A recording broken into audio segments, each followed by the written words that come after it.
नमस्कार मित्रों, आप सभी ने हिंदू पौराणिक कथाओं से जुड़े कई अद्भुत और शक्तिशाली अस्त्र शस्त्रों के बारे में सुना होगा। परंतु आज जब किसी अस्त्र शस्त्र नहीं बल्कि एक ऐसी मणि के बारे में आपको बताने जा रहे हैं जो महाभारत के एक मुख्य किरदार अश्वत्थामा के मस्तक पर विद्यमान थी और बड़े बड़े अस्त्र शस्त्र भी निष्प्रभावी हो जाते थे। आखिर क्या थी इस मणि के पीछे की पूरी कहानी और अश्वत्थामा को ये अद्भुत मणि कहाँ से मिली, ये जानेंगे आज की इस वीडियो में। नमस्कार और स्वागत है आप सभी का दोस्तों।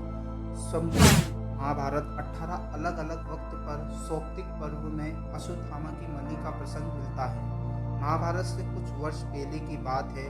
द्रोणाचार्य अपनी पत्नी कृपि संग भ्रमण करते हुए वहां पर रुककर दोनों ने तुमसा नदी के निकट भगवान शिव को प्रसन्न करने के लिए स्वयं से उत्पन्न हुए एक शिवलिंग जिसका नाम तपेश्वर था की कड़ी तपस्या की।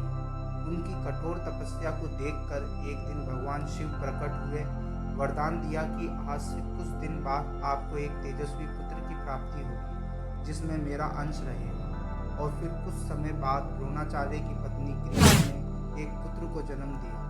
जन्म लेने के कुछ देर बाद ही उस शिशु के कंठ से हिनहिनाने की आवाज हुई, जिस कारण इस बालक का नाम अश्वत्थामा रखा गया। मित्रों, जन्म के समय से ही अश्वत्थामा के माथे पर एक दिव्य और अद्भुत मणि विद्यमान थी जो उसको दैत्य, दानव और नाग आदि से सुरक्षित रखती थी। इस मणि के कारण ही उस पर किसी अस्त्र शस्त्र का असर नहीं हो पाता था।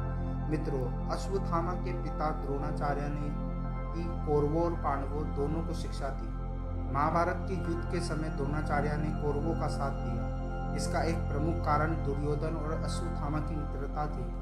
महाभारत के युद्ध के समय अश्वत्थामा कौरव पक्ष के सेनापति थे और अश्वत्थामा ने अपने पराक्रम का प्रदर्शन किया था।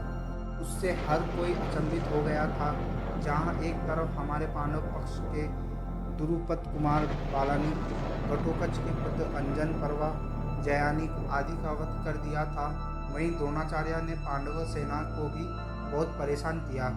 इन दोनों पिता पुत्र दोनों की जोड़ी पांडवों के खेमे में हड़कंप मचा हुआ था। पांडवों के लिए अब अश्वत्थामा सबसे बड़ी समस्या बन चुके थे। वे समझ चुके थे कि जब तक ये दोनों है तब तक कौरवों को पराजित करना असंभव है।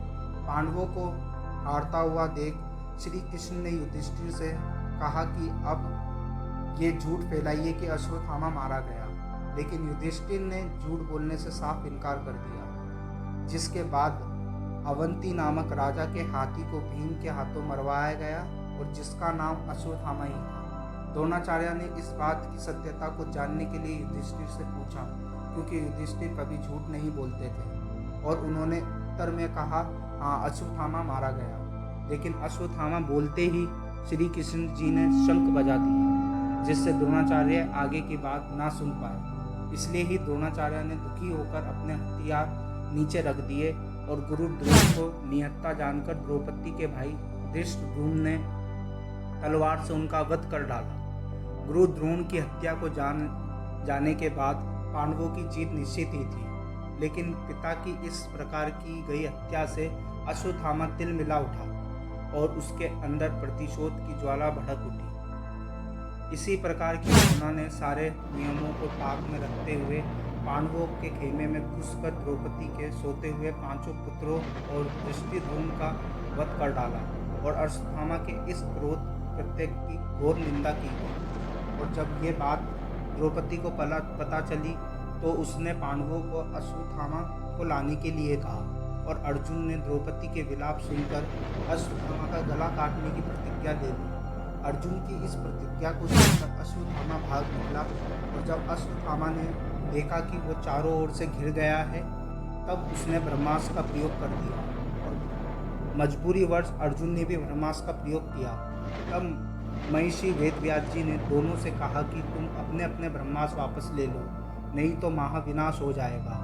ऋषियों की बातें सुनकर अर्जुन ने ब्रह्मास्त्र वापस ले लिया, लेकिन अश्वत्थामा को वापस लेने की विद्या याद नहीं थी।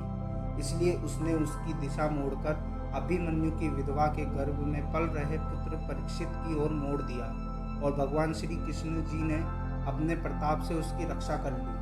उसके बाद भगवान श्री कृष्ण अश्वत्थामा पर बहुत क्रोधित हो गए और अर्जुन को उन्होंने आदेश दिया कि तुम अपनी तलवार से इसके केशव काट दो और इसके मस्तक पर लगी ये अद्भुत मणि भी निकाल दो। अर्जुन ने उनके आदेश के पालन करते हुए उसके केश भी काट दिए और उसकी मणि भी निकाल दी और साथ ही श्री कृष्ण ने यह श्राप दिया कि तुम इस मस्तक के घाव को लेकर कई हजारों वर्षों तक भटकते रहोगे। इस प्रकार जन्म के समय से ही प्रताप प्राप्त मणि अश्वत्थामा के पास से हमेशा के लिए छीन गई और उससे युगों युगों तक भटकने का श्राप मिला।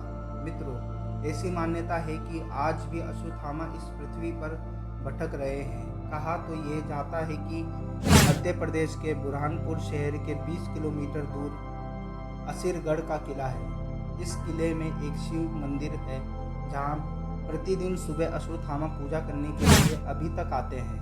इतना ही नहीं, कई लोगों ने उन्हें देखा भी है, दावा किया है, लेकिन इसका अभी तक कोई पुख्ता सबूत नहीं मिला है। अश्वत्थामा की मणि कहाँ गई, इसका उल्लेख हमें कहीं नहीं मिलता। एक दावे के अनुसार वो मणि ब्रह्मांड के 5वें आयान में है, इसका कोई सबूत नहीं मिलता। तो मित्रों, ये थी अश्वत्थामा की पूरी कहानी। उम्मीद करते हैं कि आपको हमारी आज की ये वीडियो पसंद आई होगी। अगर वीडियो अच्छी लगी हो तो वीडियो को लाइक करते हैं, साथ ही साथ अपने मित्रों और रिश्तेदारों के साथ इसे शेयर ज़रूर करें। धन्यवाद।